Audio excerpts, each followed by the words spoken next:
What is going on, YouTube? Today I'm going to be showing you how to reprogram your windows. So basically, if your automatic windows doesn't go up, probably restarted your battery or something, whatever the case was, I'm going to show you how to fix it. So you're going to have to make sure your car is off. So turn it off and turn the ignition on. Click it twice to turn the ignition on. And then, so with the window, just going to press down. Keep holding the button till it goes all the way down for 3 seconds. So 1, 2, 3. Back up.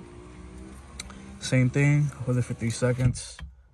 1, 2, 3. So that should have programmed the window. So try to test it out. So down and then up. Works. Same thing for the other side.